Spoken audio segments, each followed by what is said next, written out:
지금부터 좀 설명해 드릴 거는 요 내적과 외적에 대해서 좀 설명을 해줘야 될 것 같아요. 왜냐면 우리가 이제 이번 시간에 우리가 이번 장이죠. 11장에서 배우는 것 중에 이 외적에 대한 얘기가 나오거든요. 우리가 그동안은 내적은 많이 사용을 했었어요. 선생님이 이번에 내적과 외적을 좀 간단히 정의를 할 거고, 이 내적과 외적이 어느 물리에서 어느 상황에서 이제 사용이 되는지를 또 간단히 설명을 해줘 볼게요. 먼저 내적에 대한 설명을 해줄 건데요. 그 내적에 대한 설명은 우리가 물리에서는 어떤 사항이냐면 바로 일에 대한 정의예요. 일에 대한 정의입니다. 일은 뭐죠? 어떤 힘 F가 물체에 일을 했다라는 것은 어떤 사항이었죠? 그렇죠. 어떤 물체가 있는데, 어떤 물체 질량 M자리가 있는데 질량이 있든 없든 이것은 아무 상관이 없습니다. 어떤 힘이 작용을 했어요. 힘이 작용을 해서 또 힘이 임의의 방향으로 작용을 했는데 이 물체가 이만큼 이동을 했다고 볼게요. 이만큼. 그래서 여기서부터 여기까지니까 S만큼 일을 했다면 이 힘이 이 물체에 얼마만큼의 일을 했느냐, 그것에 대한 정의죠. WF는 어떻게 됩니까? 얘를 정확히 두 개로 방향으로 나누면 요 방향으로 나눌 수가 있겠죠. 그래서 얘를 F1, F2라고 그러면 미안합니다. 얘를 F2라고 미안해요. 이거를 위쪽으로 좀 옆으로 좀 옮길게요. 얘가 그러면 F2라고 볼게요. 수직선분은. 그러면 실질적으로 이 힘 F에 의해서 한 일은 F1이 S만큼 한 일과 F2가 S만큼 한 일을 더해주면 되는데, F2가 이 물체를 S만큼 이동을 시킬 수 있을까요? 시킬 수가 없단 말이야. 실질적으로 뭡니까? 힘 F가 S만큼 한 일은 얘는 뭐랑 같아요? F1이 S만큼 한 일이랑 같다는 거예요. 여기서 중요한 건 얘는 일정한 힘입니다. 힘이 일정해야 돼요. 그래서 고정된 산수입니다. 요거를 구하는 거야. 그러니까 얘는 다시 쓰면 얘를 세타라고 본다면 얘는 뭐랑 같다는 거예요? 그쵸? F 코사인 세타의 S입니다.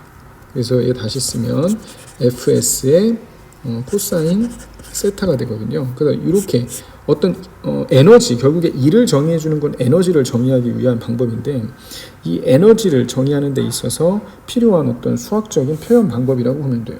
그래서 얘를 내적을 하는데, 이 내적에 대한 이 정의를 어떻게 놔도 상관없어요. 이 둘 중에 어떻게 해도 유도하는 데 상관없는데, 일단 우리가 3차원 공간에서 본다면 얘를 정의로 내세우게 됐을 때 한번 얘를 이끌어 볼게요.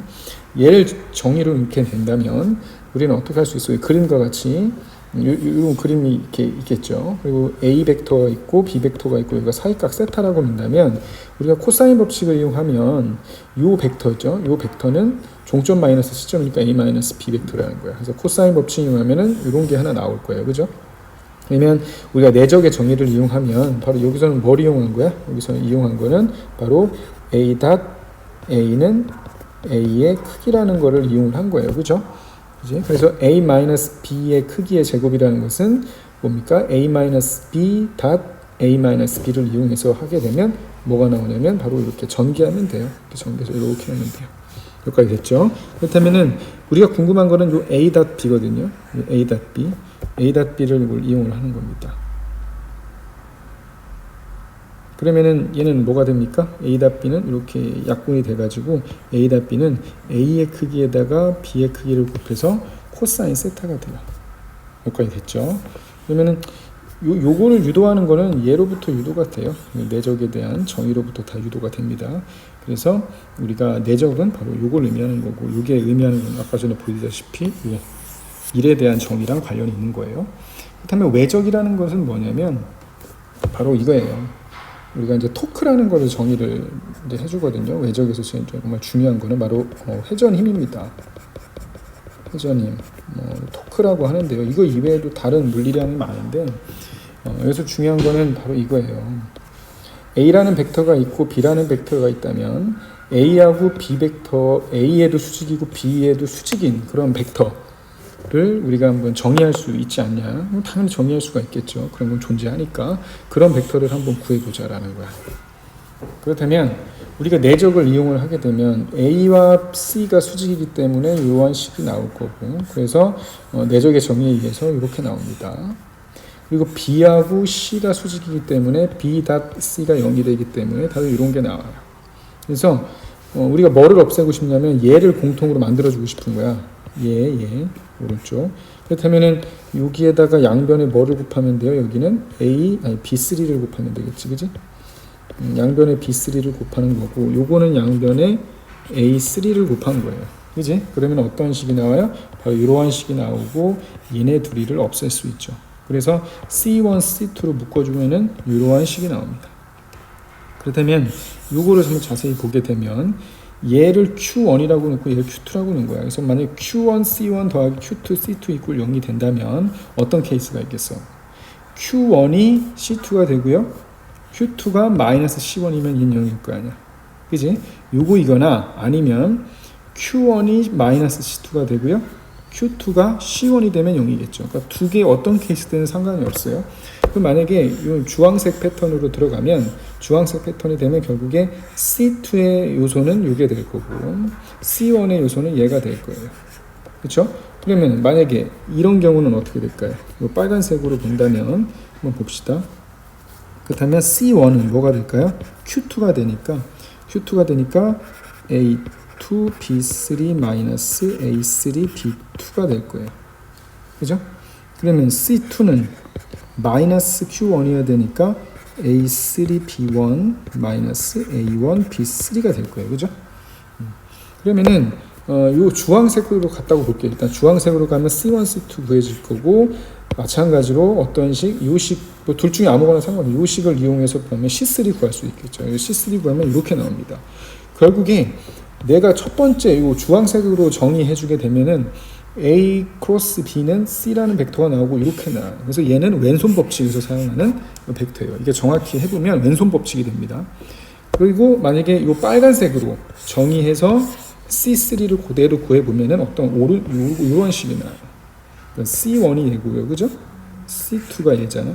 그지? 그래서 그랬을 때 얘가 나옵니다. 그래서 얘는 정확히 어떤 법칙에 따르자면 오른손 법칙을 사용을 해요. 그래서 왼손 법칙과 오른손 법칙은 또 상황에 따라 다르게 사용한다고 하더라고요. 근데 일반적으로 우리 토크 같은 경우는 오른손 법칙을 사용을 합니다.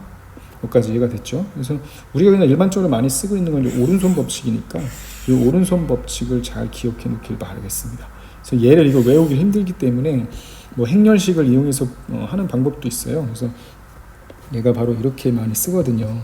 행렬식을 이렇게 써서 x 햇, y 햇, z 햇 이렇게 하죠. 그래서 뭐 a1, b1, c1 이렇게 맞나? a1 가게 좌표를 a1, a2, a3군요. 여기서는 a1, a2, a3, b1, b2, b3에서 요 행렬식을 푸는 방법이 있어요. 그래서 요거를 이용해서 풀기도 합니다. 여기까지 됐죠? 예. 그리고 예요. 그렇다면 과연 우리는 이 수직인 벡터는 구했어요. 이 수직인 벡터, 크로스를. 그때는 중요한 건 이 수직인 벡터의 크기를 한번 구해보자라는 거야. 수직인 벡터의 크기를 한번 구해봅시다. 그럼 어떻게 구하면 될까? 바로 A 크로스 B 요것에 대한 절대값을 구해주면 되잖아. 근데 절대값을 바로 알 수 없기 때문에 내적을 이용하고 싶은 거예요.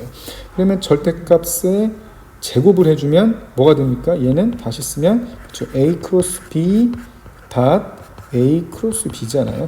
그지? 그러니까 결국에 얘를 뭡니까? 요 위에 있는 요거를 다트 프로덕트 해주면 된다는 거예요. 그지? 그러면 얘가 되고 얘 제곱, 얘 제곱 이렇게 되겠죠. 그죠? 그러면서 여기서 이제 오른손 법칙에 해당하는 겁니다. 그래서 얘를 전개해 주는 것밖에 안 돼. 얘 전개해 주면 이렇게 되고 그렇게 되면 또 이렇게 묶어줄 수가 있어요. 이렇게 묶어주고 이렇게 묶어줘요. 그럼 얘가 의미하는 거는 뭐냐면 A의 절대값의 제곱, B의 절대값의 제곱, 얘는 A 닷 B의 제곱이에요. 근데 우리가 알 수 있듯이 A 닷 B는 뭡니까? A 닷 B는 그렇죠. A의 크기, B의 크기의 코사인 세타잖아요. 그죠? 그걸 또 이용한 거야. 그리고 A 제곱, 이게 공통이니까 얘 묶어주면 1 마이너스 코사인 제곱, 얘는 사인 세타의 제곱이죠. 결국에 우리가 지금 A의 크기, B의 크기는 일단 0보다 큰데 그래서 조건을 0에서부터 파이까지 두게 되면 사인 세타는 0보다 크거나 같잖아요. 일단 조건을 이렇게 둔 거예요. 이렇게 되면 사인 세타의 제곱에 대한 얘의 제곱근은 사인 세타가 되겠죠. 그래서 우리는 A 크로스 B, 즉 A하고 B하고 둘 다 수직인 벡터를 구해서 뭐 오른손 법칙이든 왼손 법칙이든 똑같습니다. 근데 그것에 대한 크기는 바로 각각의 크기 곱하기 사인 세타가 돼요. 그러니까 되게 뭐랑 비슷해요? 그렇죠? 내적의 크기랑 되게 비슷하죠, 그죠? 내적의 값이랑. 여기까지 이해가 됐죠? 그래서 일단 외적에 대한 거 그리고 내적에 대한 아주 기본적인 정의와 왜 정의를 해야만 하는지 그것에 대해서 알아봤습니다. 고생했습니다. 이상으로 설명 마칠게요.